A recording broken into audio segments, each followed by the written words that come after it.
Sharon, Duncan, distinguished guests, ladies and gentlemen, good afternoon. On behalf of the Hong Kong Trade Development Council, I would like to extend a very warm welcome to you all for joining the second IP Roundtable, which we co-organize with the Hong Kong Reprographic Rights Licensing Society and also sponsored by the Hong Kong SAR government's Cultural and Creative Industries Development Agency. We are reaching a new milestone this year, celebrating the 35th edition of the book fair. The fair is a well-recognized annual mega event promoting the joy of reading. It is also a very important and vibrant platform for publishers releasing new titles.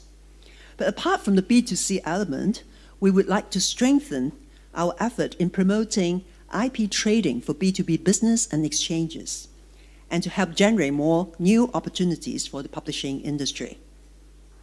Hong Kong's unique position as a super connector in the global landscape allows us to bridge the opportunities between East and West, serving as a dynamic crossroads for IP trading.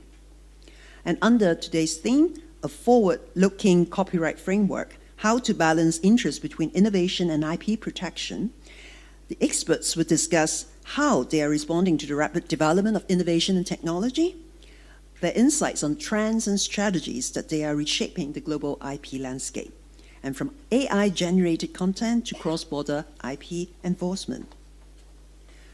And in addition to the roundtable, we are excited to introduce the new business matching session that will be held right after today's roundtable.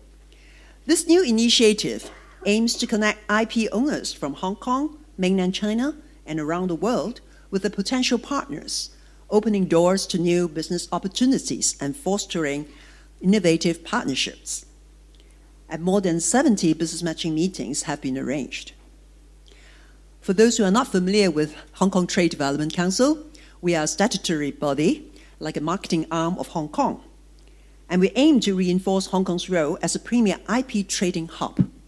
So apart from organizing the IP Roundtable, this morning we had International Publishing Forum, and both specially catering for the publishing industry.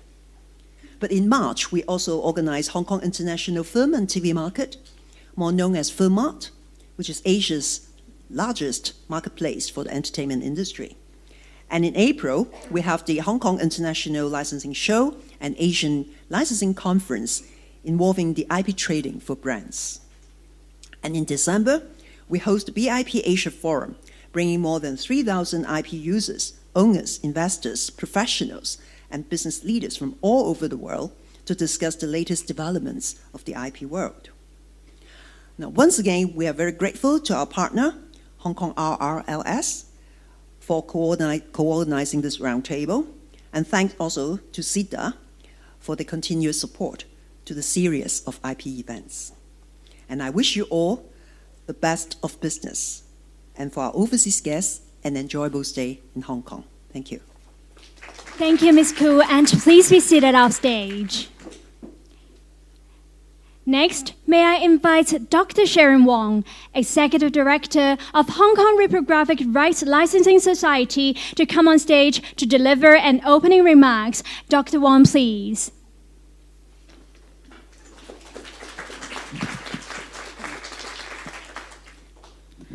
Honorable guests, Ms. Koo, Mr. Poon, Mr. Chiu, ladies and gentlemen, good afternoon. On behalf of the Hong Kong Reprographic Rights Licensing Society, I'm delighted to welcome you all to the 2025 IP Roundtable at the Hong Kong Book Fair. This annual event, hosted by the Hong Kong Trade Development Council, funded by the SIDA and also co-organized by HKRLS, has become a significant platform for knowledge exchange and policy dialogue on copyright and innovation. HKRLS, established in 1995 by the Hong Kong authors and publishers, is one of the 6 licensing bodies registered with the IPD. We are proud to represent the rights of millions of authors and publishers through our affiliations with IFRO, International Federation of Reproduction Rights Organizations. Our mission is to protect the IP and also promote public understanding of copyright and the work of collective management organizations. Today's theme, a forward-looking copyright framework, how to balance interests between innovation and IP protection, could not be more timely. As AI and emergent technological innovation transform how content is created, shared, and consumed, governments and stakeholders around the world are exploring new frameworks to ensure that copyright systems remain relevant and fair. We are privileged today to be joined by distinguished representatives from IFO and some of the other RROs, including those from the UAE, Singapore, Japan, and the UK. Their insights and experience will help enrich our understanding of how copyright systems are being reimagined across jurisdictions to meet future challenges and opportunities. Thank you once again for joining us today. I hope you find today's discussion insightful and inspiring. Thank you. Thank you, Dr. Wong. Please be seated on stage. As a token of appreciation, we will now have a souvenir presentation for our guests. May I first invite Mr. Poon Chi Wai Ponch, Chairman of Hong Kong Reprographic Rights Licensing Society, to come on stage to present souvenirs to our honorable guest. Mr. Poon, please. Now, may I invite the following speakers to come on stage to receive the souvenirs. First, Mr. Toshimitsu Ishima, Secretary General of Japan Academic Association for Copyright Clearance.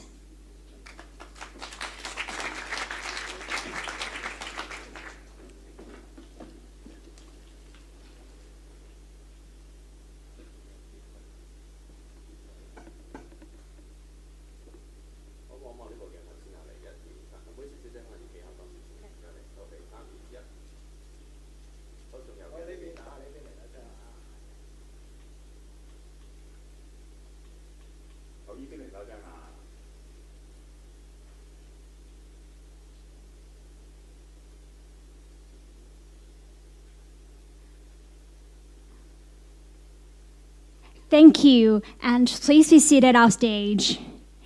Next, Ms. Asher Hay, Director of the Emirates Reprographic Rights Management Association.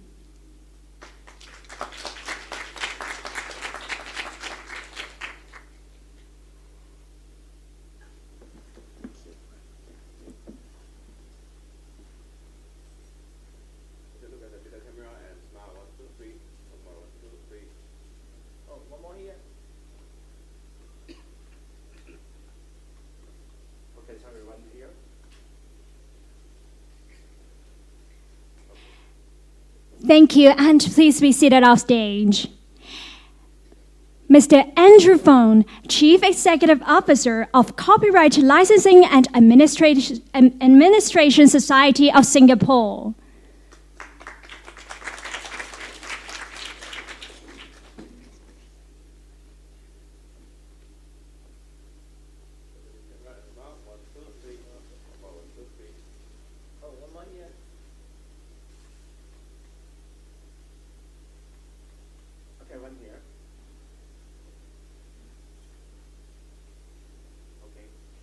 Thank you, Mr. Fong and Mr. Poon. Please be seated off stage.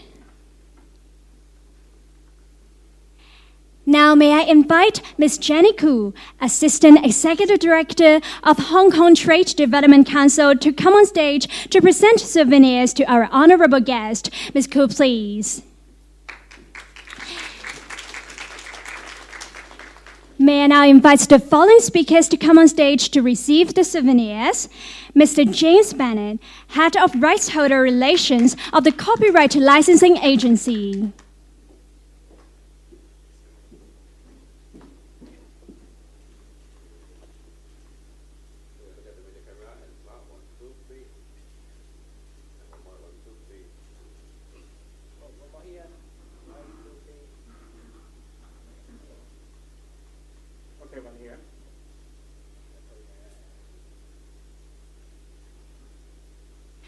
Thank you, and please proceed off stage.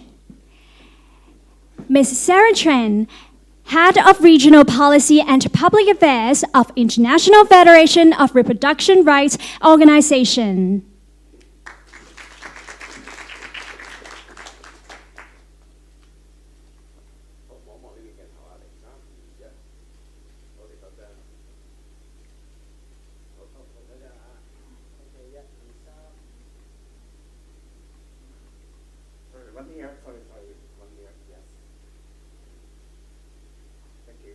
Thank you, and please proceed off stage. Now, Dr. Sharon Wong, Executive Director of the Hong Kong Reprographic Rights Licensing Society.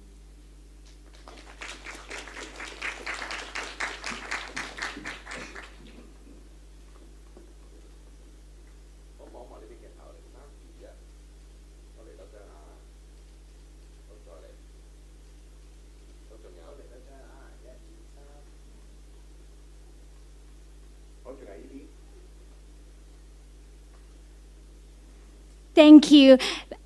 Would Dr. Wong please proceed off stage, and Ms. Koo, please remain on stage. Yes. Okay. Thank you. May I now invite the Honourable Duncan Chiu, Member of the Legislative Council of Hong Kong,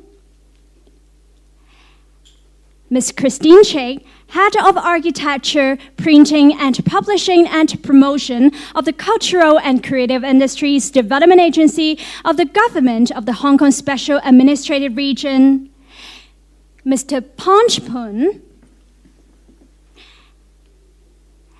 and all our other speakers to come on stage for the group photo, please.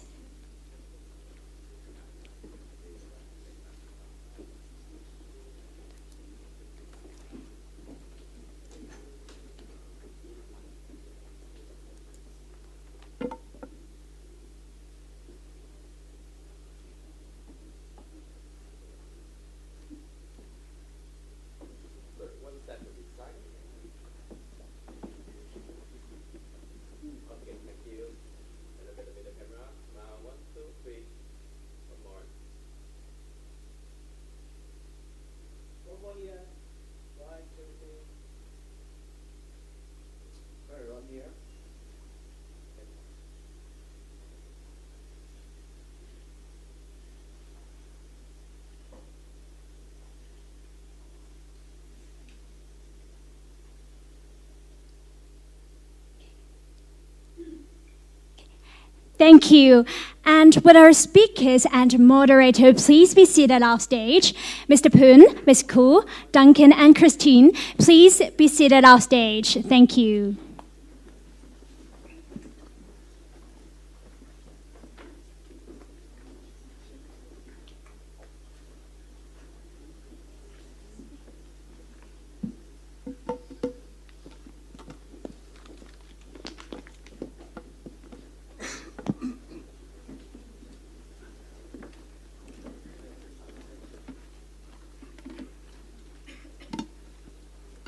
Without further ado, the section will now begin. We are very honored to have invited Dr. Sharon Wong to moderate the section. Over to you, Dr. Wong. Thank you. Thank you. Welcome to the IP Roundtable on the theme of forward-looking copyright framework, how to balance interests between innovation and IP protection. So our discussion will be centered around the following themes. First, national and local IP policies, particularly in relation to AI. The evolving role of RROS and also IFRO in the digital copyright landscape. And also the panelists will share some case studies and practical approaches, especially on the licensing scheme for AI applications in Japan and the UK, and also responses from Emirates, Singapore, and IFRO on AI-related opportunities and challenges. And each panelist, their presentation will be around like 15 minutes, and then will followed by some follow-up questions. So let's begin with Sarah, please.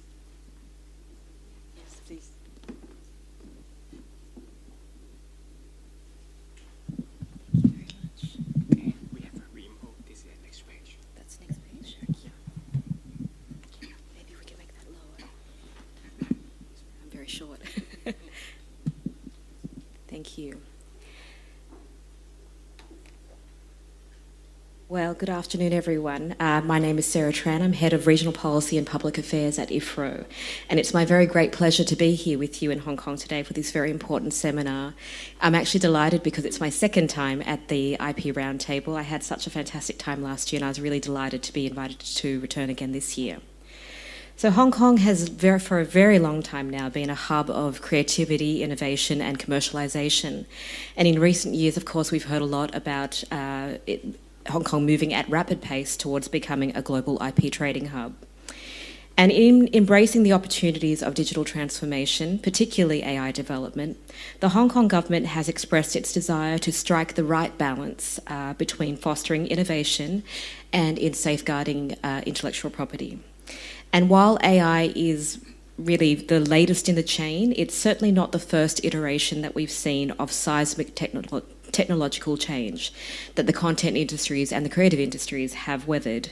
From the printing press all those centuries ago, to Napster, to torrenting sites, to ebook platforms, and to streaming services, we know that balance is key. And experience has shown that a flexible and agile licensing framework is a really essential element of achieving this balance. So I'm really pleased to have the opportunity to join you today and to share IFRO's perspective on this very important topic. Just a little bit of information about us. I'm mindful that most of you won't be familiar with IFRO. We're based in Brussels in Belgium, and we are the global umbrella organisation for collective management companies or organisations in the text and image sector, and these are generally known as RROs, but we also use CMOs interchangeably. The IFRO community is comprised of both publisher and author representatives, and when I say author, I'm also talking about visual artists, so we're talking about creators. We have 161 member organisations across over 90 countries around the world, and together we represent many millions of text and image rights holders all over the world, ranging from individual artists, authors, journalists, cartoonists, right through to all the major STM publishers. At IFRO, we are deeply committed to, first and foremost, advocating for creators' rights and to supporting good practice and progress for collective management frameworks around the world. And I just want to take a moment to highlight some of our activities in this region in particular. We actually operate in all regions of the world. We have operations in Latin America and Africa, but this region is my baby. So first and foremost, we have the Asia Pacific Committee, which is a standing advisory body for the IFRO board. And that plays a very important role in identifying and discussing issues of regional significance. And it's currently comprised of 17 RRO organisations from 13 countries in the region. And the APC is currently chaired by our Singaporean member, Mr. Andrew Fong. And we're also very fortunate to have Dr. Sharon Wong as our vice chair. IFRO offers a broad range of capacity building services in this region, including mentorship programs and assistance on policy and advocacy issues, both of national and regional significance. And this is often done in partnership with other international bodies, including the World Intellectual Property Organization. For example, on the development of relevant resources and technical tools, including WIPO Connect, the WIPO CMO Toolkit, as well as the recent ASEAN Collective Management Best Practices Research Project. So we are deeply committed to ongoing engagement with governments and stakeholders in this region to foster fit-for-purpose IP frameworks. So copyright protections have, I hope you all know this, copyright protections have existed in many, many jurisdictions for many, many years.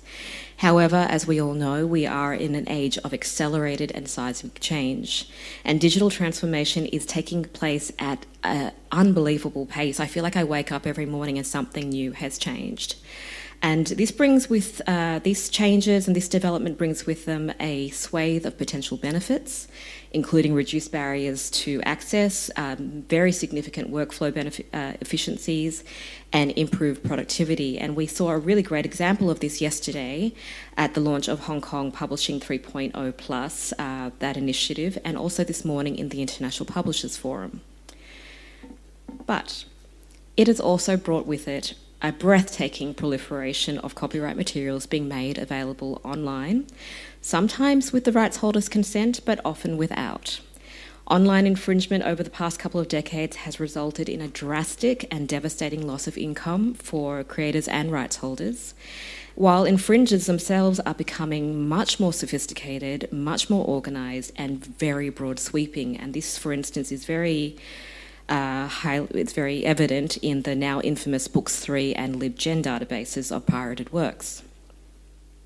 In recent years, I think it'll come as no surprise to anyone in this room, we've also seen a very aggressive aggregation of power from a very small handful of tech companies across the globe, really in 2 countries, creating a deeply unbalanced negotiating platform, significant value gaps, and very, very substantial trust deficits. And of course, the lightning rod for all of these issues is AI. So where do we begin when we're going to talk about AI? Well, I thought I would start with some interesting numbers. So, a recent PwC Global Intelligence report shows that AI could contribute up to $15.7 trillion to the global economy by 2030. And this is more than the current output of China and India combined. Another interesting number is that in its 2024 analysis, the International Monetary Fund estimated a massive impact on the global labour market, with 40% of global employment exposed to AI. And in advanced economies, such as Hong Kong, this figure would ratchet up to 60%. And with about 50% of that 60% being the exposure actually resulting in permanent unemployment. Workers in creative sectors are particularly vulnerable to this kind of displacement. Another interesting number, according to OpenAI, ChatGPT acquired 1 million users in just 5 days after its launch back in 2022. It now has 400 million users, active users weekly, and processes over 1 billion queries daily. So, just a couple of weeks ago, in June, an AI expert and Stanford University professor, Mark Lemley, highlighted that Meta's Llama platform regurgitates verbatim many of the works on which it was trained. And this is largely drawn from pirated works databases, Books3 and LibGen. And to quote from an article that appeared in New Scientist, it was an interview with Mark Lemley. Mark Lemley stated, "For Meta, this is a gigantic legal liability. Why? Because if its AI tool is producing entire excerpts of works that it used to train it, then it starts to look a little less like AI is producing transformative works based on general patterns about language and the world it learned about from its training data. And it starts to look more like AI is actually just acting like a giant zip file of copyrighted works which users can then produce at will." Lemley and his team estimated that if just 3% of the Books3 database was found to be infringing, and many of us suspect that it's much more than 3%, but if just 3% of the Books3 dataset is found to be infringing, then the company behind it could owe nearly $1 billion in statutory damages, and that's not counting any additional payouts based on profits gleaned from such theft. So that's the US $1 billion on the screen there. That's just based on an assumption of a mere 3% of infringing material coming from one company. Another interesting number is 7 million. So 7 million is the conservative estimate of the number of pirated works to train Anthropic. So last month, we heard a somewhat nuanced result from the US fair case, from the Anthropic fair case judgment that was handed down a couple of weeks ago. The judge in that case found that Anthropic's copying and storing of more than 7 million pirated works in a central library infringed the author's copyrights and was not fair use. And I thought it was really important to call out this case because most of the headlines that I've seen I've travelled quite a bit in the last little while, and most of the headlines I've seen in different jurisdictions just call out that the judge found that the use of copyrighted materials for AI training is fair use. That was half the judgment. This is the other very important half. So the judge has actually ordered a trial to take place in December this year, and that will determine how much Anthropic owes for the infringement. And we'll note here that US copyright law says that willful copyright infringement can result damages of up to 150,000 US dollars per work. And we're talking about at least 7 million works here.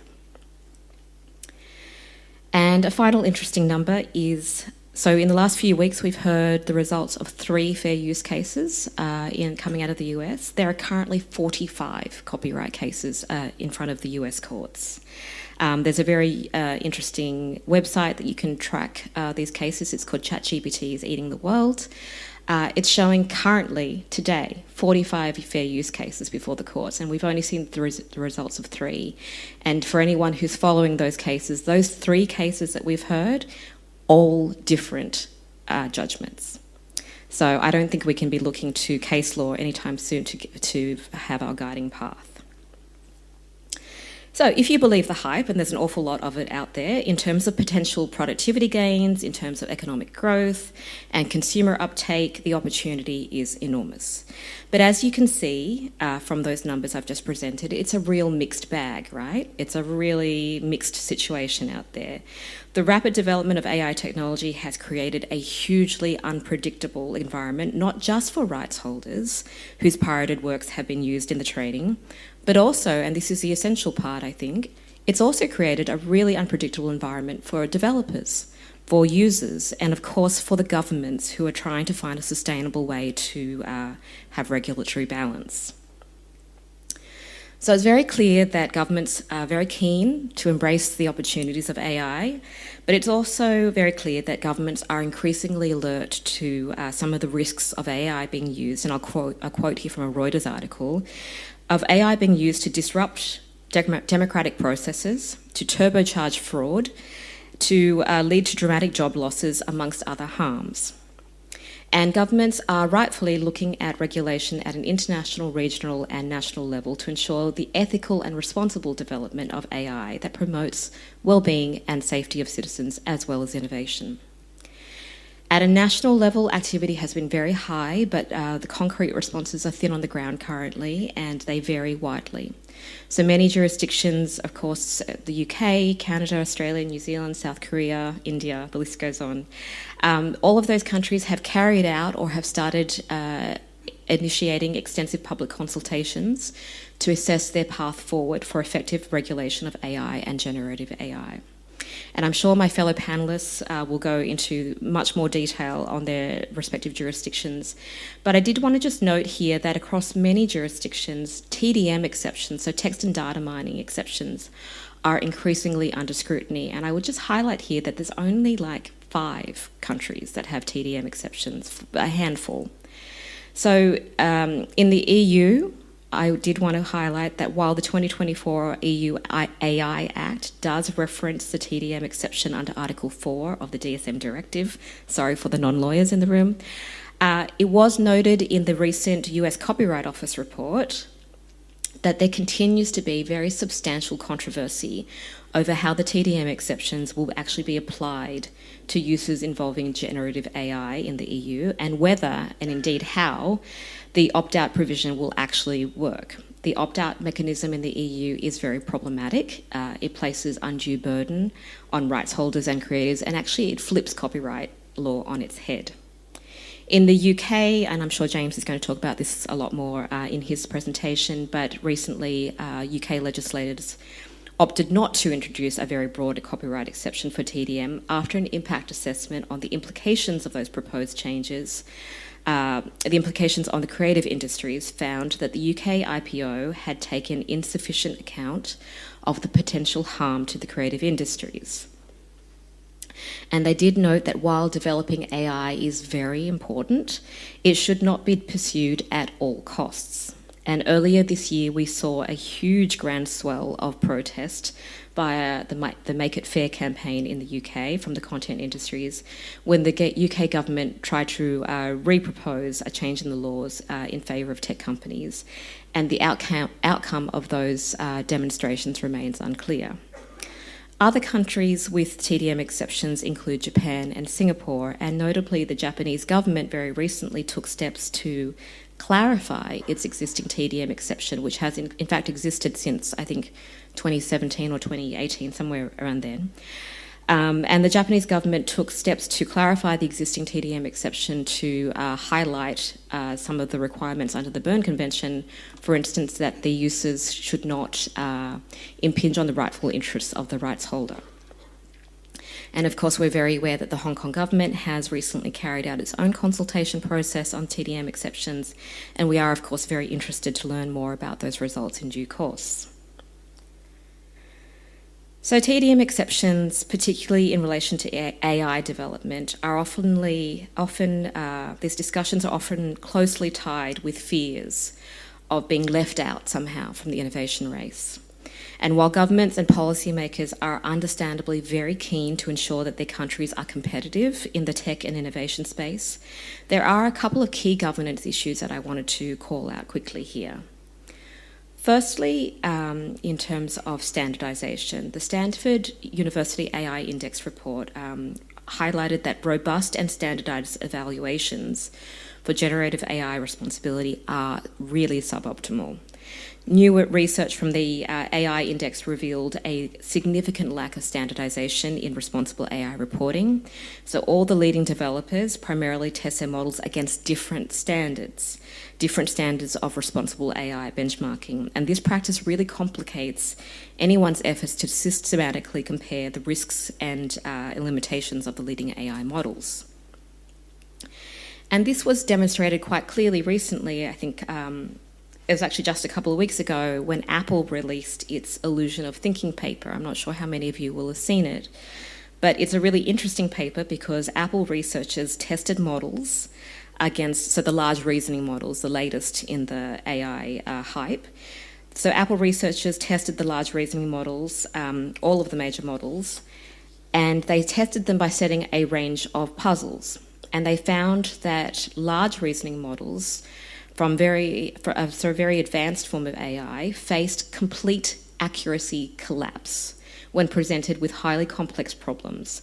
And this exposes a fundamental limitation in this so-called cutting-edge artificial intelligence models, and it raises doubts about this. Oh my gosh, really? Only 1 minute? I've got to whiz through this now. So there have been various rebuttals since then, but I think this just, more than anything, this highlights that there is a lack of standardization in the evaluation criteria.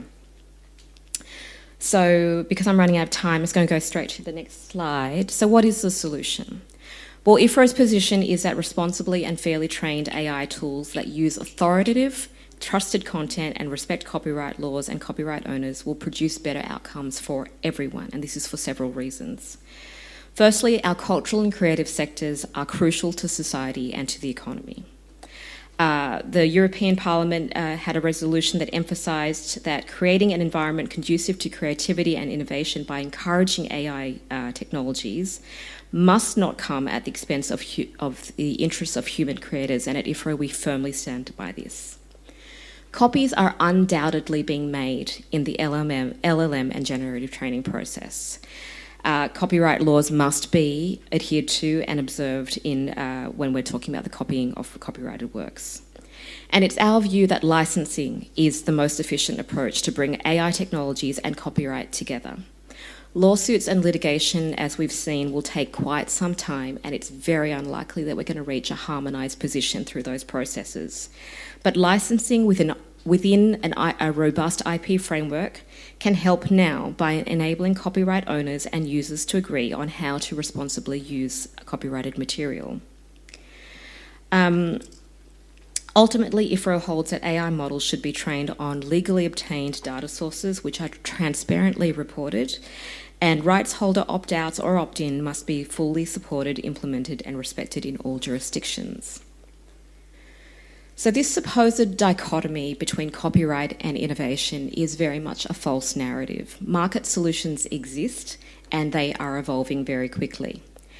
Licensing options offered by rights holders or their representatives are essential for mitigating or eliminating liability under copyright. Unlike reliance on exceptions or limitations, a licensing-based approach can cover a very broad range of restricted acts necessary to train, develop, and importantly, to commercialise AI systems. So several IFRO members have already developed collective licensing solutions specifically tailored for the use of copyright content in AI tools. And this includes CCC over in the America, Valgevort in Germany, my colleagues here from Japan and the UK, also in Australia, and we also have a number of members about to announce their AI solutions in the coming months.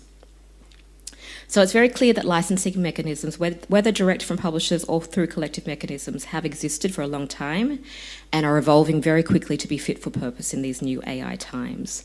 And I wanted to emphasise here that it is possible, it's essential for us all to be pro-copyright and pro-AI. But the pursuit of technological advancement must not come at the cost of decimating our cultural and content industries. And creators' rights must be respected and AI must be developed and used responsibly. So I'm just going to whiz through this now. So the key takeaways, I think everyone's going to get a copy of these slides after the presentation. So I did just want to highlight here that licensing from IFRO's perspective is very much the solution. It's a bridge between the different stakeholders here. And if you'd like to learn more about IFRO's work and our position on AI, I've included some resources here, including our AI position statement, a very useful leaflet on responsible AI and why licensing matters, and also as a flyer on why collective licensing matters for those of you who are new to the collective licensing field. Thank you so much for your attention. I'm sorry I had to whiz through at the end, but thank you very much. Thank you, Sarah. So the next panelist will be from the UK. Let's share about the responses from the UK copyright holders on the TDM exceptions and also their AI licensing scheme solutions. Please, James. We have a control. Is that this next page? Thank you. Hi, everybody. My name's James Bennett. I'm from the Copyright Licensing Agency in the UK. I'm going to explain a little bit about what we do and about AI developments in the UK. It appears the font isn't working brilliantly on the slides, so hopefully it'll still be legible. Yeah, seems like it's okay. So about the Copyright Licensing Agency, or CLA, we were established over 40 years ago in the UK as the collective licensing body for the reuse of text and images from books, journals and magazines. We are a not-for-profit organisation. We are regulated by our Government Intellectual Property Office, but we are also a private company that is owned and controlled by rights holders. We help our customers to legally access, copy and share the published content they need while making sure that copyright owners are paid for the use of their work.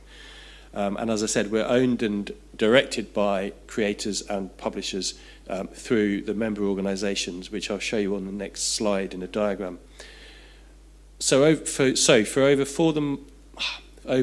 over more than 4 decades, we have generated over £1.5 billion in collective licensing revenues that we've paid to over 200,000 writers, publishers, and visual creators. And this diagram just gives an image that shows you kind of how the framework works in the UK. So CLA is in the middle as a licensing body. On the left there, you've got the individual rights holders, so writers, journalists, you've got publishers, and you've got visual artists. So all of their works and all of their rights are encapsulated in publications like books, magazines, journals, etc. We get the rights from those creators from the individual organisations that represent them. So lots of organisations with lots of acronyms: ALCS, PLS, Pixel, DAX. I won't spell it all out, particularly for the benefit of the translators. I'm trying to go a bit slower. But basically, we bundle up all those rights from all those creators and publishers, and we sell annual licenses which allow copying of all kinds: photocopying, scanning, digital reuse, and as I'll come to, some AI uses by our customers, our licensees, who are in the education sector, in the business sector, and also we have relationships with overseas organisations, so kind of their customers count too. We collect up data from those customers on what they've been copying, what they've been using. We match that up with the money that we've collected, and then we pay the share on to the relevant rights holder. So that's kind of the background about collective licensing and what we do. So here's a bit of background on the law around AI in the UK. To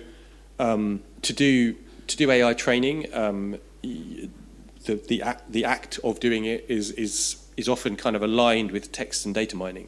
So we have had a text and data mining exception to copyright in the UK.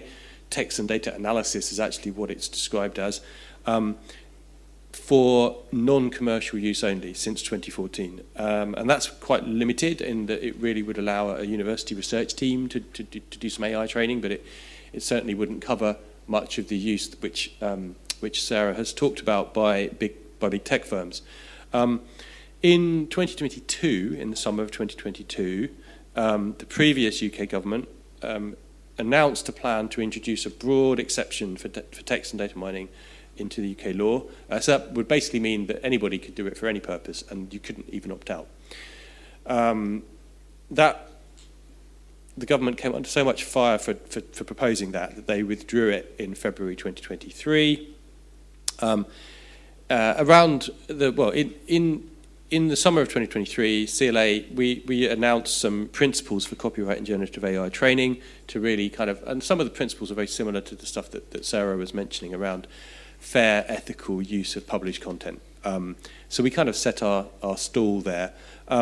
It was useful to have done that because in 2023, in the summer, we were invited to some roundtables, which the government were running to try to come to a solution around AI and copyright, because they'd withdrawn the proposal. No consensus was reached at that. We didn't really get a lot of tech firms involved, so it didn't really come to anything. In December last year, the new government kind of started again and said, right, we're going to launch a new consultation.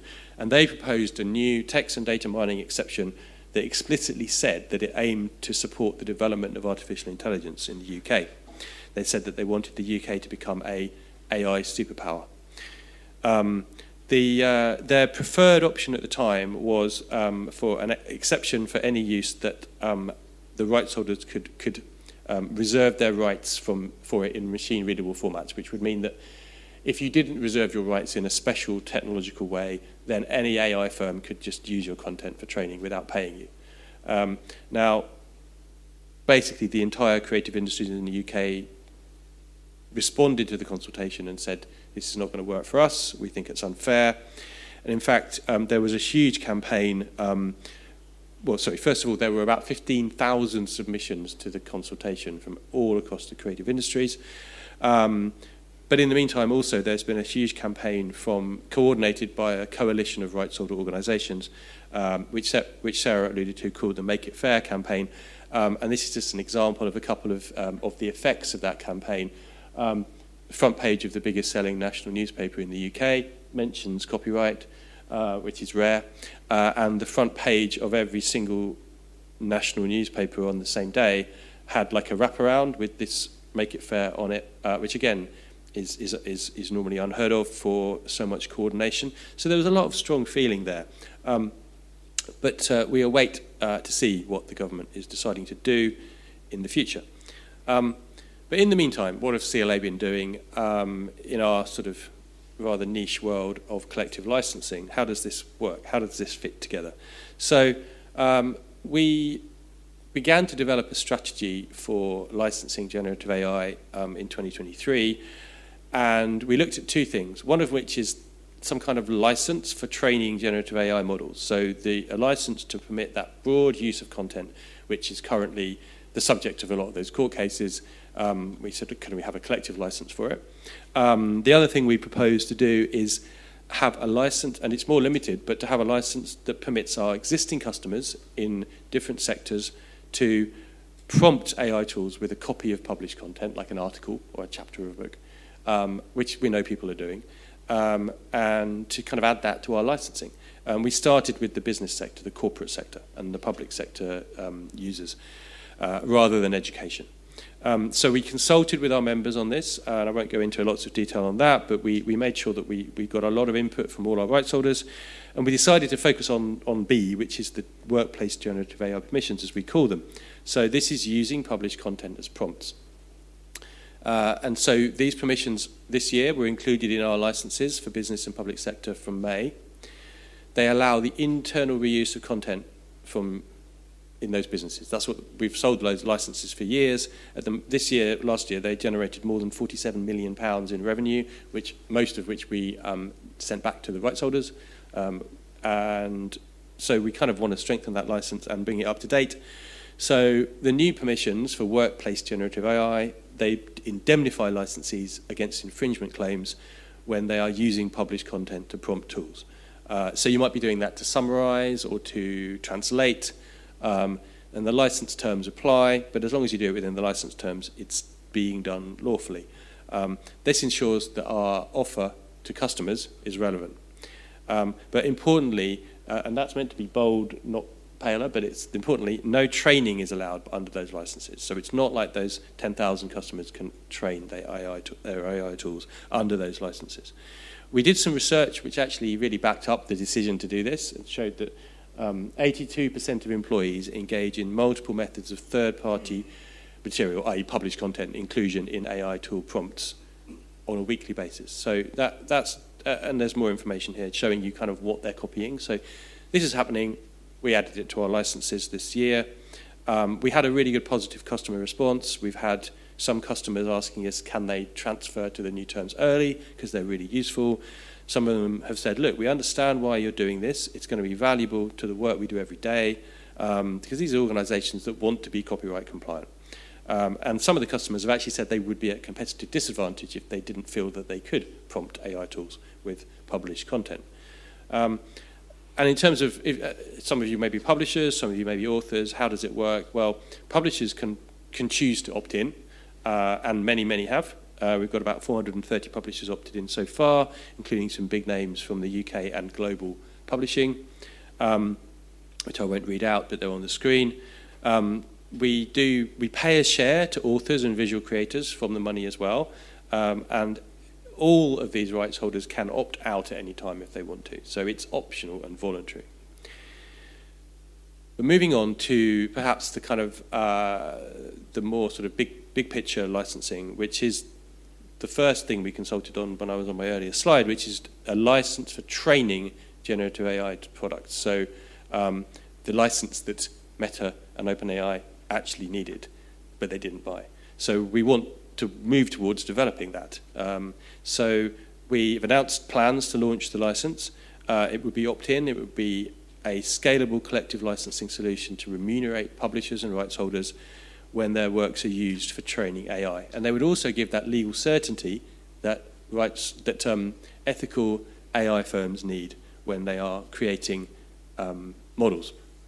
And so, again, we got some good press coverage for that. Again, that's a UK national newspaper website. And what are we doing at the moment for this? We're currently in the middle of identifying potential pilot customers. We are developing the draft scope of rights of what the license would actually say. Our publisher member, PLS, are consulting with over 4,500 publishers to find out their views. Would they opt into this? Would they support it? And in terms of authors, ALCS ran a survey which said that 81% of their members would be happy to support a license like this if ALCS could do one. Because really, I think a lot of authors realise that they're not going to get any money from AI unless they're opted into some kind of collective solution. Initially, we're going to do a text-only license, so the training will be on the words in the publications, but we are looking at doing images as well, particularly if there's a use case we find. So that's really the end of my presentation today, but I hope it gives you a good overview of what we're doing in the UK, and it's really great to be here in Hong Kong to deliver that. Thank you. Thank you, James. So the next panelist will be Toshimichi. So he was going to share the experience and the process in which they launched the first AI licensing scheme in Japan. And am I correct? It's the first Asian country that launched the AI licensing scheme. So let's hear it from Toshimichi. Thank you for introduction. I'm Toshimichi Shijima from Japan Academic Association for Copyright Clearance. This is the first time to visit Hong Kong Book Fair, and I'm surprised at the crowded people, and this event was very fabulous and fascinating for me. And if I have a chance to visit next year, I try to find the opportunity to attend this event. And today I show you our AI license to Japanese users. And at first, I introduce our organization, JC. JC was established in 1989, and 5 major academic associations established our organization as a copyright licensing organization to Japanese, mainly corporate users. And we regularly provide a license to Japanese companies, which has a research and development function. And for now, we launched AI license January this year. Today, I show you the process and the current situation and the future challenges of AI licensing.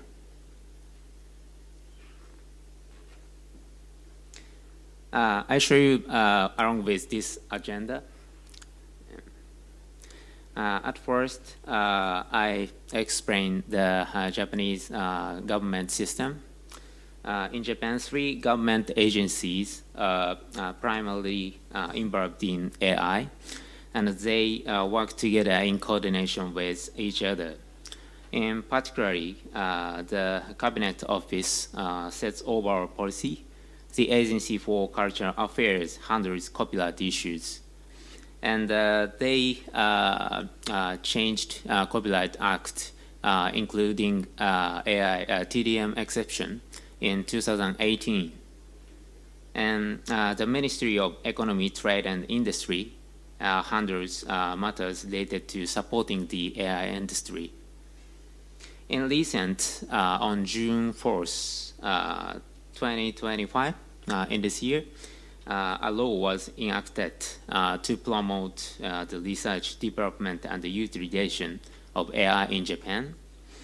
This law serves as a framework for AI policies, comprehensively defining the framework for AI measures based on individual roles and the policies of relevant ministries and agencies. The activities of the Agency for Cultural Affairs and the Ministry of Economy, Trade and Industry will be introduced in the following slides. First of all, as for the background of AI licensing in Japan, the Agency for Cultural Affairs released a report titled General Understanding on AI and Copyright in Japan in May last year. This report is also available in English, so if you are interested, please read it later. From this report, I would like to pick up 2 important topics. First, how to determine whether TDM exception does not apply the exploitation of works for AI development or training in Japan. And the other one, in cases where the TDM exception conditions are not met, under what circumstances is a license required.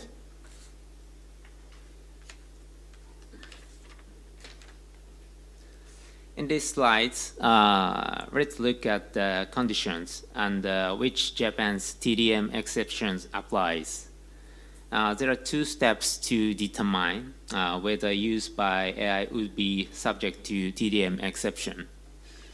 First of all, we see whether the generated AI judged to be used for non-enjoyment purposes at the development and the training stage. This enjoyment is one of the points that is difficult to interpret and in the characteristics of Japanese law. Enjoyment means that enjoying ideas and feelings expressed in the process of using a work. For example, reading if it is a book, or viewing if it is a music or movie. Using works for AI or machine learning is usually considered non-enjoyment purpose because it does not satisfy a person's intellectual or spiritual needs. Then, if the non-enjoyment purposes were met, the next step is whether the use does not fall under the proviso to Article 34, which is stated the TDM exception in Copyright Act in Japan. This proviso is also difficult to interpret. The proviso in Article 34 states that even if the purpose is non-enjoyment, this shall not apply where the interests of the rights holders would be unreasonably prejudiced in light of the type and the use of the work and the manner of its exploitation. In other words, the application can be evaded under certain conditions in cases where there is a conflict with the existing market or where it would hinder potential sales channels. If the use does not fall under the scope of the proviso, it is subject to the TDM exception, but there are many difficult cases where it is not possible to track the truth. So the Agency for Cultural Affairs has published a report in the form of guidelines. The report also provides specific examples of cases where a license is required, which I will introduce in the next slide.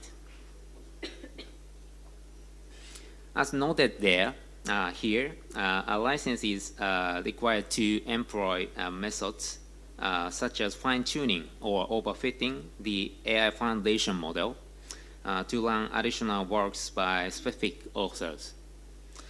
A license is also required for use cases in which the AI foundation model is connected to an external database to generate a portion of its content, a method called retrieval augmented generation.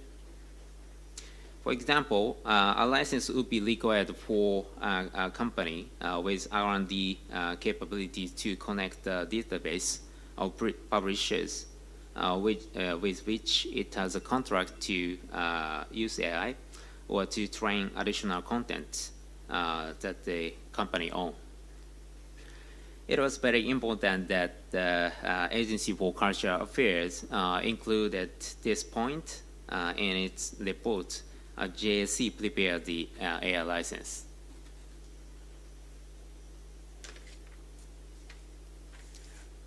Next, I will introduce the groundbreaking initiatives of the Agency for Cultural Affairs and the Ministry of Economy, Trade and Industry. In April 2024, these two government agencies collaborated to launch a platform for exchanging opinions between CMOs and users. JLC also participated in this platform and attended a total of 7 meetings. I believe the establishment of this platform reflects the government's expectation of improving the environment for AI licensing.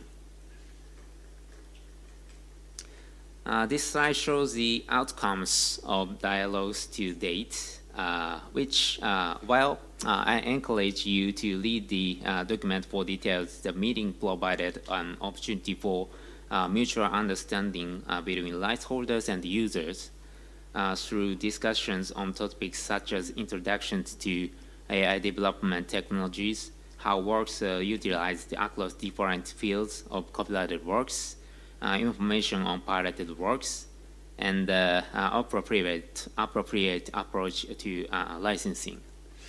In any case, JC believes that this opportunity enabled us to smoothly introduce the AI license into the market. I'd also like to touch on the importance of IFRO here. I believe that partnership with the April networks and individual RROs are extremely important factors in JLC's realization of AI licensing. The reasons for this, as I have written here, first of all, in many countries, copyright licensing models based on digital use are now essential.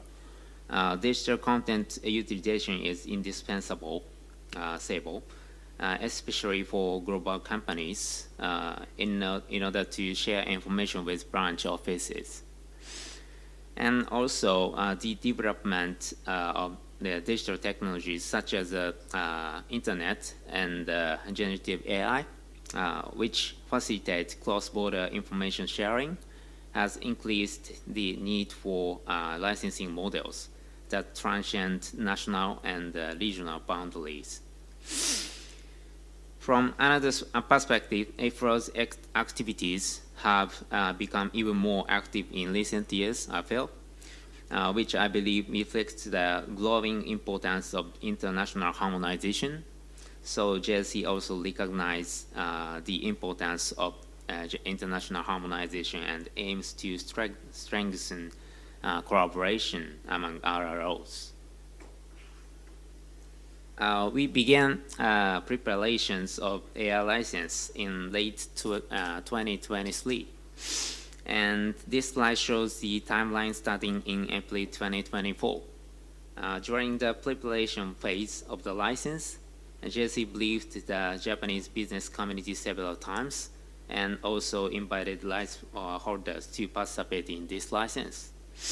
In Japan, interpretation of the law can be difficult, and companies are concerned about how far they could go with the TDM exception.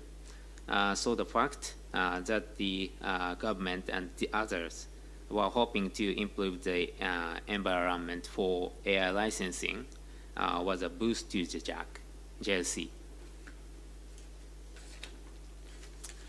From here on, we introduce JLC's AI license. The AI license was launched to the market in January this year by adding rights related to AI to the JLC digital copyright license, which is a collaborative license between JLC and USAID's organization CCC, Copyright Clearance Center, that started in 2015. This is a corporate license and permits use for internal use only. As mentioned above, this slide, this license is an extensive and comprehensive corporate license, and many Japanese companies have already adopted it. Examples of uses within the scope of this license, which can be considered equivalent to AI use, as follows. The scope of this license is the same as that of the CCC licenses. From here, I will show you current challenges and the future development of the JLC DCL. First, the status of rights acquisition. For JLC's rights holders, the additional consignment of AI rights, which began in October 2024, is progressing well, with responses already received from 629 organizations, or 65% of the total 975 organizations, of which 547 have been consigned rights. This means that the high percentage, 87% of the organizations that have already responded have been commissioned. JLC plans to complete the process for the remaining 346 organizations by the end of financial year 2025. This is final slide. Next, I will discuss future developments for license sales. In the process of introducing a license to the market, JLC has been able to network with the Japan Association of New Economy, a group of IT companies with whom we had no previous contact. This was done through an introduction from the Agency for Cultural Affairs, which JSC intends to actively utilize to expand the market for the JSC DCL license. JSC has long had a network with the Japan Business Federation, the largest business organization in Japan, which covers all industries, and the introduction of the AI license has been welcomed very much. JSC believes that we may have an opportunity to provide information about AI license all over the world to the Japan Business Federation at these committee meetings in the future. Furthermore, in Japan, as in other countries, major consulting firms provide various types of support to major companies. Many of these consulting firms are affiliated with Japanese mega banks and collaborate with each other in their services. And some of these consulting firms are commissioned by the Agency for Cultural Affairs to prepare reports on specific topic on copyright issues. And JSC has contacts with these firms. And since corporate compliance and the corporate governance are currently important themes in consulting firms, and JSC is wondering if it would be possible to incorporate the context of copyright compliance into the consulting firm's services. That's it. Thank you very much. Thank you, Toshimitsu. This year at the IP Roundtable, we are delighted to have representatives from UAE, from the Emirates Reprographic Rights Management Association, Marched. So she's going to introduce to us the works of ERLA and also the copyright landscape in the UAE. Thank you, Marched. Thank you. Thank you, Sharon. So good afternoon, everyone, and thank you for joining this roundtable. My name is Majd al-Shahi, and I'm the director of the Emirates Reprographic Rights Association. It's the UAE's first authorized reproduction rights organization. And today I would like to share with you how we're working to empower creativity and legal access to books in the UAE, and how our experience offers insights for the broader region. So let's start with talking about RROs and CMOs. RRO serves a dual purpose, ensuring local and legal access to content for users and for universities in our case. And also other CMOs represent schools, libraries, commercial organizations, and government departments. And it's about securing fair royalties for rights holders. They are essential to building a copyright-respecting environment, particularly in education and in public institutions. Although commercial licensing isn't ERA's focus right now, but it's also important in other jurisdictions.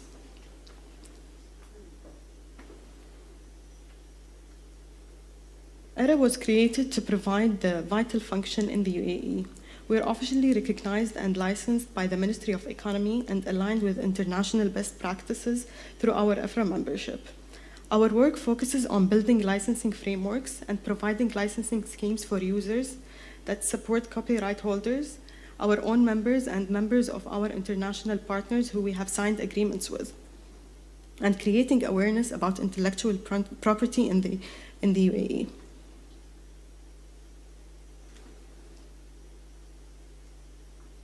Since our start in 2022, ERA has made significant progress. We've launched pilot licensing schemes, built relationships with universities, and hosted educational outreach sessions for rights holders.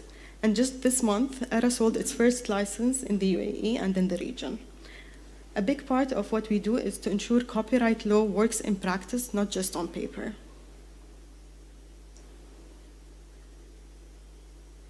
I'll speak here about the regional landscape. So you can see the diagram and the data about the region's youthful population. The MENA has a young, digitally connected, and increasingly literate population. Nearly half are under 25, and youth literacy is marked higher in the region. Despite this access to Arabic content, it's limited. Arabic makes up just 1% of global online content, and book translation remains low. So the development in the UAE through ERA is fully operational and aligned with international standards. Egypt and Morocco have active CMOs with growing interest in text licensing. Other countries are in early stages but are interested in rising and opening their own CMO. Overall, the region is ripe for collaboration and leadership in rights management.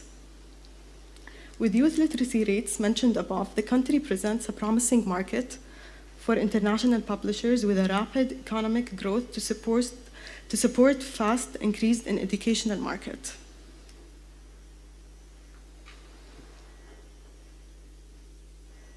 So speaking about IP and copyright landscape in the UAE, as in the most countries with effective intellectual laws and copyright protection, the UAE has made major strides with the updated copyright law in 2021.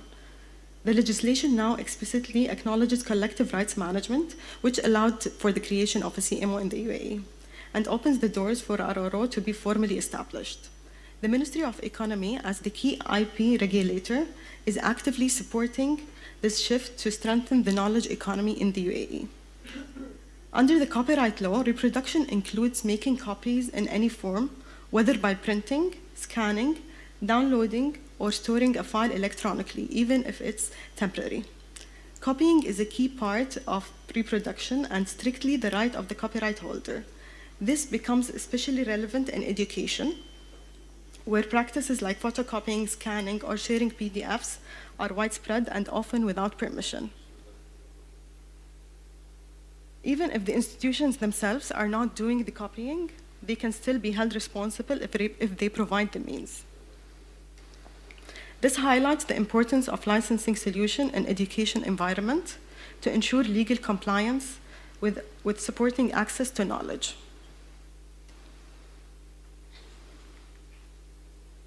So why RROs matter from a regional perspective? RROs like ERA don't just benefit the right holders, they support institutions and societies at large.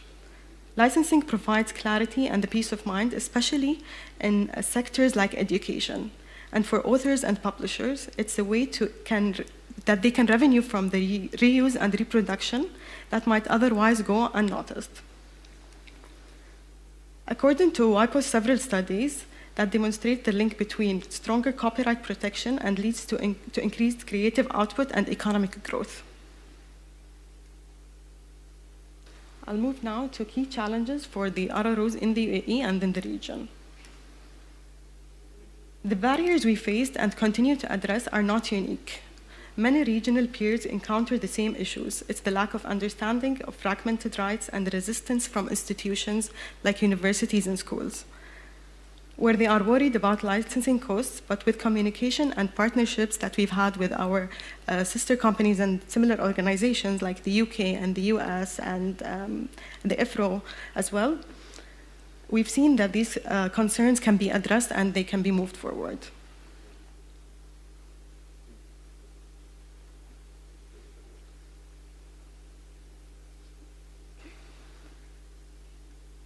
So the vision for the future, our vision is to continue growing ERA as a trusted, efficient licensing body and to support the development of compatible systems across the Arab region, whether through formal RROs or regional coalitions. We believe this is key to unlocking the full potential for our creative economies.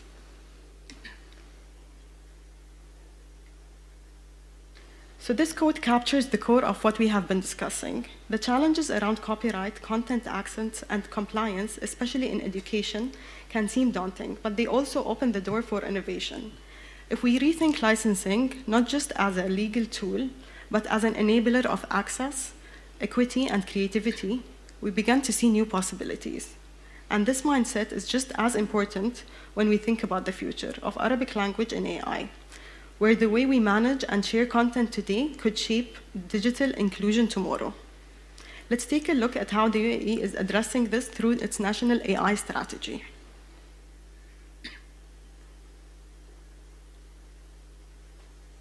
The UAE has identified a critical challenge in AI development: the lack of high-quality Arabic language data. The gap not only affects the performance of generative AI system, but also risks unprecedented Arab culture and language and future technologies. The government's guide, 100 Practical Application and Use Cases of Generative AI, highlights cognitive initiatives to address this, from improving Arabic NLP capabilities to encouraging inclusive AI innovation. This presents both opportunities and challenges for the international publishing community, as heard also through different speakers dealing with similar issues in AI development.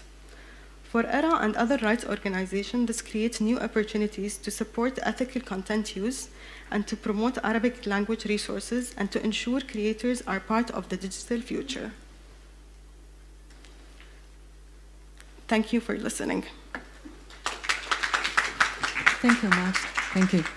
So the last panelist is from Andrew from Singapore. So Andrew will discuss with us how to balance innovation and protection, IP protection in Singapore with its CDA exception introduced years before Hong Kong government started to consult over its copyright amendment on AI and TDM exception. So please, Andrew.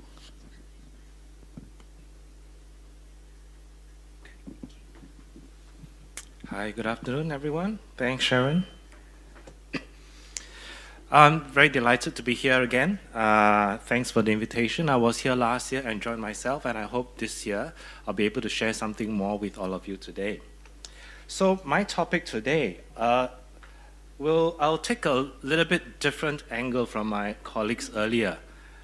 So when we were given a topic, so I being an obedient student, just took the topic literally. So we were told to share about how balancing innovation and IP protection is important. So my presentation today will be focused on that. So I will not talk about who we are or what CRO is about, because you already heard it before. The other thing I want to share is a lot of references here will be taken from the context of where I'm from, Singapore, and some of the context from the small little context from some regional countries around here. I also would like to put in context that these are my personal views, and it is not representative, and I don't represent any of the views of the Singapore government or whatever, so it's just my personal opinion. Okay? So to start off, so why do we think balancing IP is important?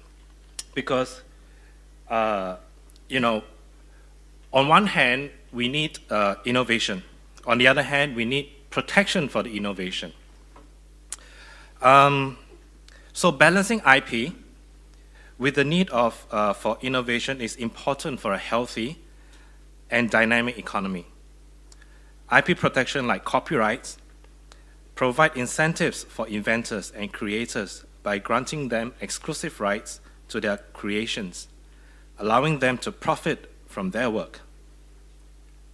However, over-restrictive IP laws can restrict innovation by hindering the ability of others to build upon existing knowledge. But on the other hand, where we are from, creators and copyright owners, we feel that under protection discourages creativity as well as content creation. So we need to find the right balance so that this ensures both the creators and the broader public benefit from innovation. I like to use this Venn diagram to explain what I mean. So if you look at the policymakers, what do policymakers most of the time have in mind? So with policymakers will think about economic growth, speed for innovation, compliance, especially now with AI developers. We look at the other end, for the corporate community. What do we want? We want fair remuneration for the works that's being used. We want fair compensation. We want to be able to control our works to be able to license and permit the use of our works. We also like corporate awareness to be more, to have more public awareness of copyright.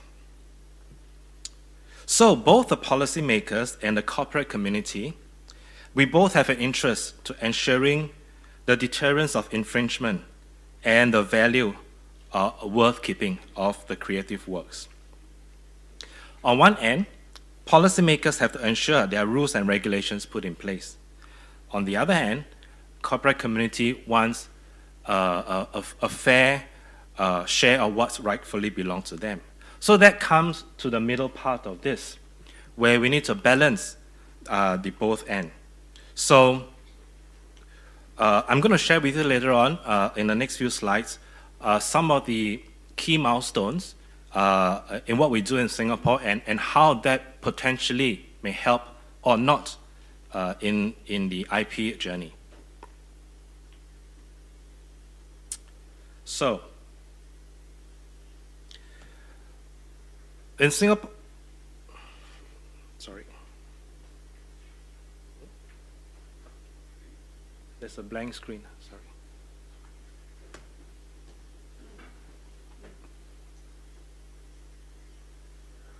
Okay.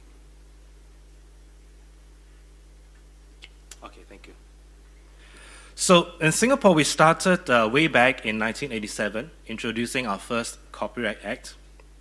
That was the very first time where a Copyright Act was enacted. That was about, 30 over years ago.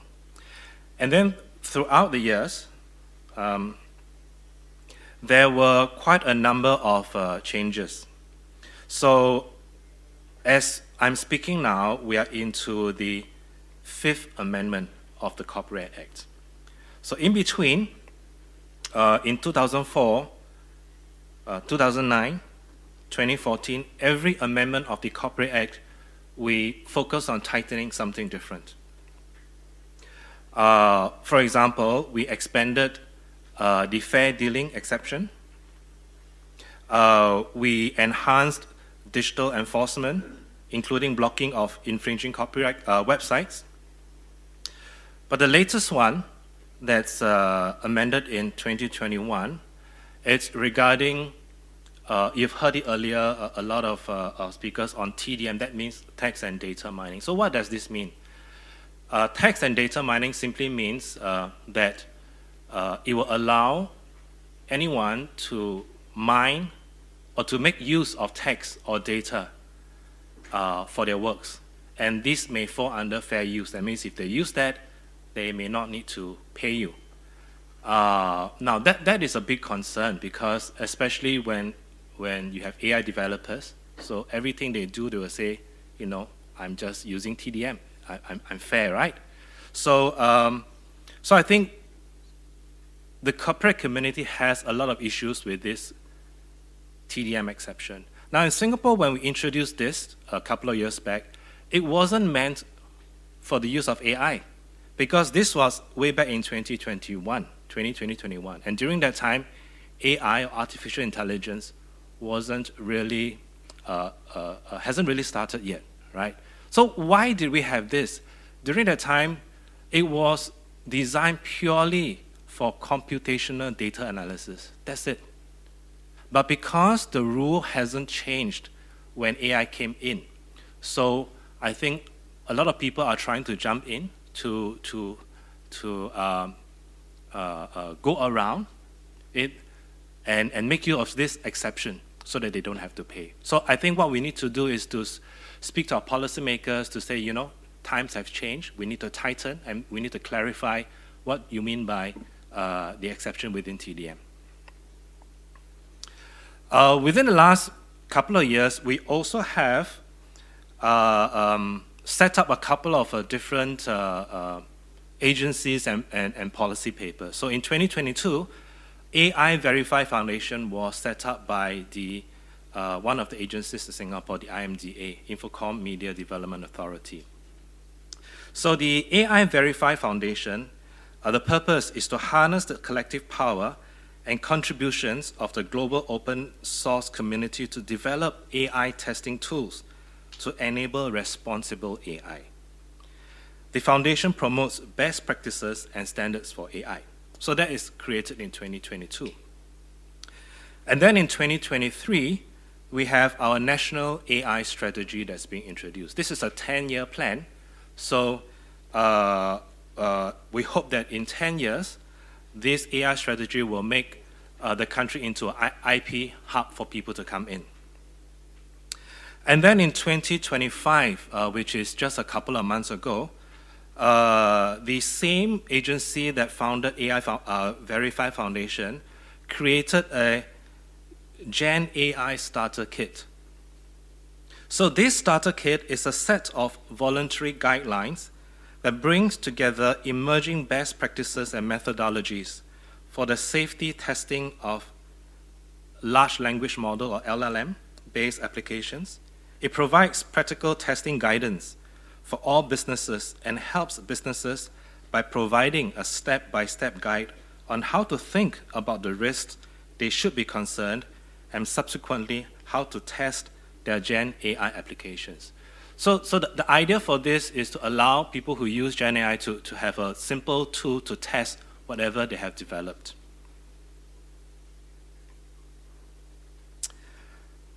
Okay, this is an interesting slide. I have this because IP actually encapsulates a lot of things. It's not just copyright.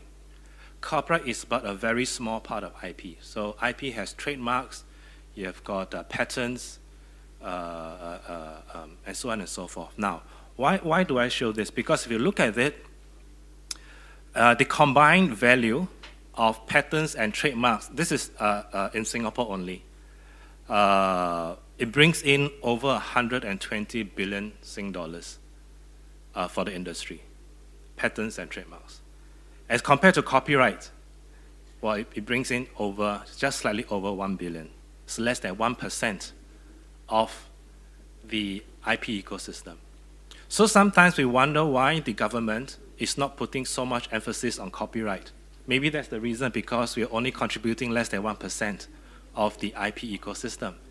Now, is that right? I mean, it's for us to argue. Obviously, we don't think it's right. It doesn't mean that it's small means you don't have to put attention to it. But there's a reason, I think, why our governments look into other industries or put emphasis into other industries more than the book industries. I think it's on our part to emphasize the importance, no matter how small we are, that we are here and we are here to stay. So in terms of innovation, I already mentioned this earlier, so I'm not going to read this all over again. You can just read through it yourself. So we have got the Singapore IP Strategy 2030. We are already 5 years in, so 5 years to go. The idea is to attract and grow innovative enterprises built on AI, not IA, AI and IP savvy workforce. We have the National AI Strategy. We have the AI Verify Foundation that I mentioned earlier, and then the IMDA Starter Kit.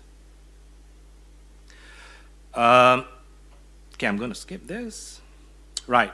So in terms of the strengths and flaws, very quickly, I think, personally, I do think that we have quite a comprehensive national blueprint for a long-term vision of how we want our IP roadmap to be.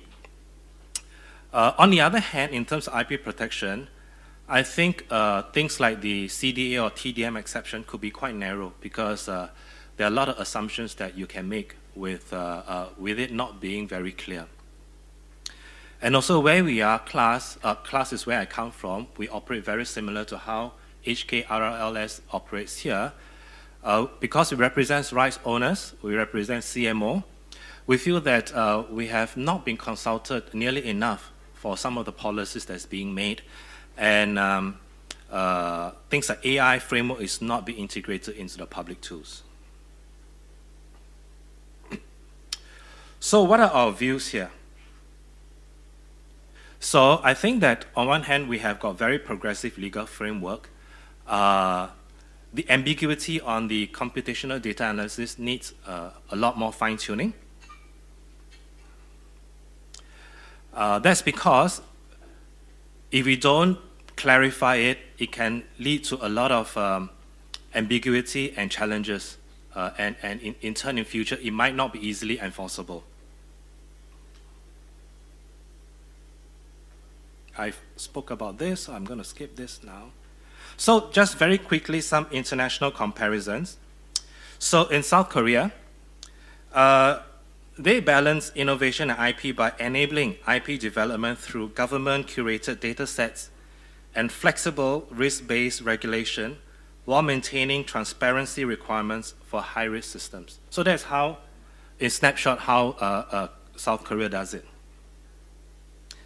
In the UK, it balances IP protection innovation by supporting commercialization through tax and financing incentives while maintaining copyright safeguards, like rejecting the TDM exception, and also enabling CMOs like CLA to do collective AI licensing. In Australia, it encourages socially driven and R&D focused innovation through text and digital tools, while safeguarding creator rights by not having TDM exceptions and proposing transparency and licensing measures for AI use. So in conclusion, while we see, at least in Singapore, we see there are a lot of strength in terms of the things that we've put together, a 5-year, 10-year roadmap, we do see quite a lot of, a number of gaps within those areas. So I think although on one hand, we push a strong national plan to grow tech and AI, and we update IP laws along the way, at least right now, innovation still takes the lead and copyright protection hasn't fully caught up. So personally, I think that the balance is still a work in progress. With that, I thank you. Thank you, Andrew. Thank you. I received quite a few questions from the floor, so I will.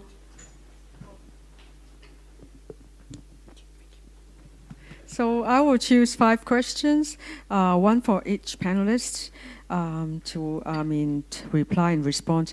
For the first question for Sarah, in what ways can a licensing solution be structured to promote inclusivity, ensuring equitable participation and benefit sharing for small independent creators as well as large publishers? Sarah.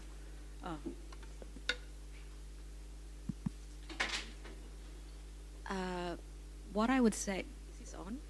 No. Oh, sorry. Sorry, can I have the question in front of me? It's a long question. In what ways can licensing solutions okay. What I would say in terms of licensing solutions for AI is that it's actually a similar situation as licensing solutions that have existed for many decades already in education, schools, universities, and also in corporations. So all of the licenses that exist currently in the market for those 3 quite major sectors, they've existed for over 40, 50 years in some countries, and small independent publishers are also represented in those licenses. So I'm based in Australia, where we have a statutory license. It's a compulsory license from the Australian government, and it covers every single publisher, every single rights holder that has works available in the Australian market. And those same principles can apply across AI licensing as well. It's actually fundamentally the same thing that we're talking about. If you have a collective license in an education sector, you could have a collective license in the AI sector. The same requirements about data collection, distribution policies, transparency as to what you're including under their license and what rights are available under the license will also apply. So I would just emphasise the importance of all rights holders educating yourselves about the collective licensing that's already available in your markets, and considering how that can be extrapolated out into the new tech era, because it's effectively the same mechanism that we're talking about. And for instance, here in Hong Kong, how long have you guys been around? Like 30 years. So these guys are already well equipped and very well positioned and have been licensing in large sectors for 3 decades, and there's no reason why those same principles can't be rolled out for tech companies. I hope that answers the question. Thank you, Sarah. So, James. So many questions, huh? Okay, this one, huh? What measures could be taken to ensure that image-based or multimedia content receive the same level of attention and protection as text, particularly as AI model expand to new models?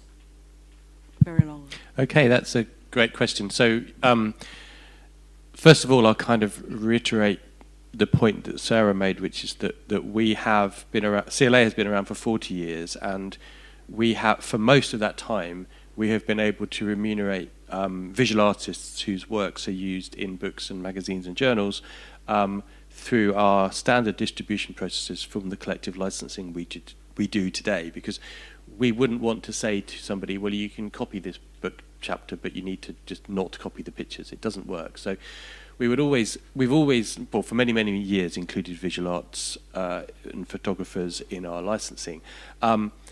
There is a fundamental difference in the perception of generative AI when it comes to images, I think. This is all anecdotal on my personal view, which is that it's very clear to a photographer or an illustrator that licensing your content to a generative AI tool that can create images is likely to substitute for your job.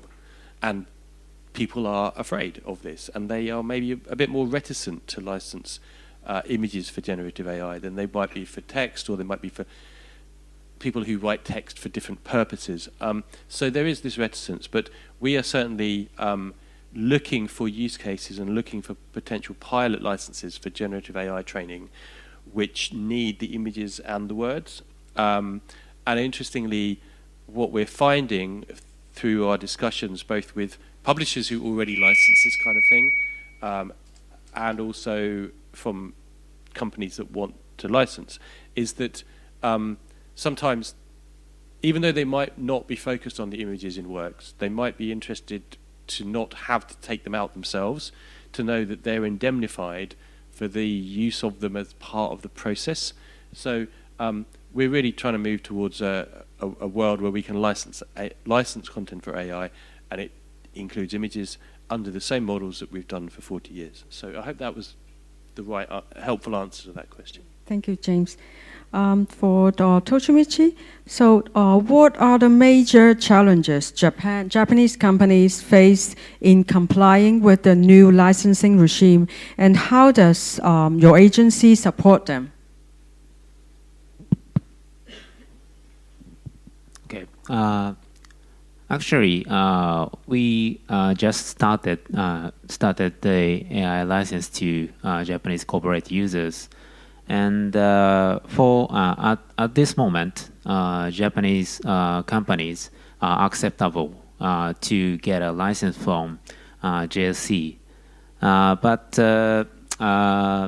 the industry of heavy industry and automobile industry does not get a license. This does not get this type of license. So we have some challenge to approach this AI license to the various industrial field. Because we mainly provide this license to pharmaceutical company and the chemical companies, and because we mainly collect the copyright from academic association. And the pharmaceutical company and the chemical companies have the research and the development functions. But automobile companies have some R&D section, but have the other section, and which is have many employees. So we apply this license to respond to the number of employees. So big companies, if the big companies contract with JSC, they pay much money. So they have some concern about contracting with JSC. So for now, we talk about expanding our market, collaborating with, as I said, collaborating with consulting firm in Japan.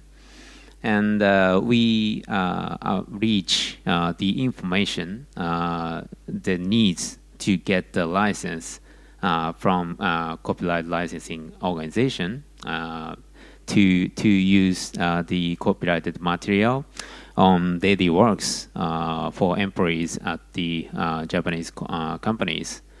So as a conclusion, I try to explain our license and to Japanese various industries by using the network of Japanese business organization and the consulting firms. Thank you, Toshimichi. Thank you. So for Mast, could you elaborate on the biggest challenges or successes in getting educational institutions to adopt these pilot licensing schemes? Okay. Thank you, Sharon. The biggest challenges, as other CMOs spoke, and they've been established for about 40 years, but ERA has been established for 3 years now, and it's a fairly new concept in the Middle East, in the UAE, the collective management organization. So there was a lack of awareness at the beginning, but with some thorough work and some raising awareness campaigns,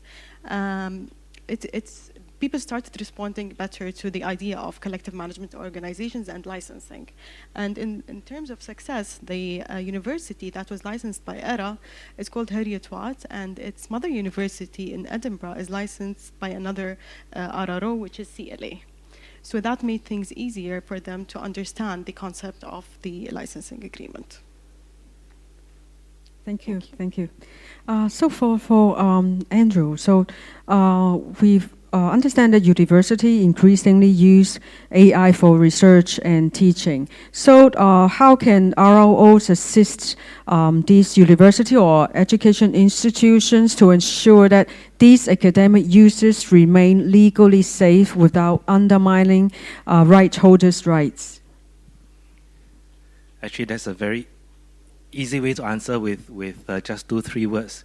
Get a license. So that's where HKRLS, CLA, CLAS, and JAC, this is what we do. I mean, we offer a easy, straightforward way for not just universities, businesses, schools, the Ministry of Education to sign a collective license at a very reasonable rate. So for a fraction of the cost, I always say that, for the amount you pay for a Happy Meal in McDonald's, you get protected for the whole year. So what is the price of a Happy Meal to protect you for a whole year, right? So you might pay $100 for your mobile phones, but you don't want to pay $10 for a copyright license. Doesn't make sense, right? So the easy way is just to take a license and get yourself protected. Thank you, Andrew. So if there is any inquiry from the university or the education institutions in Hong Kong about the use of copyrighted material, so you're welcome to contact us to HKRLS or after this IP roundtable. So today, thank you for all your panelists in your time and your insight and your sharing, and also for your participation. So thank you. Hopefully, we'll see you again next year. Thank you.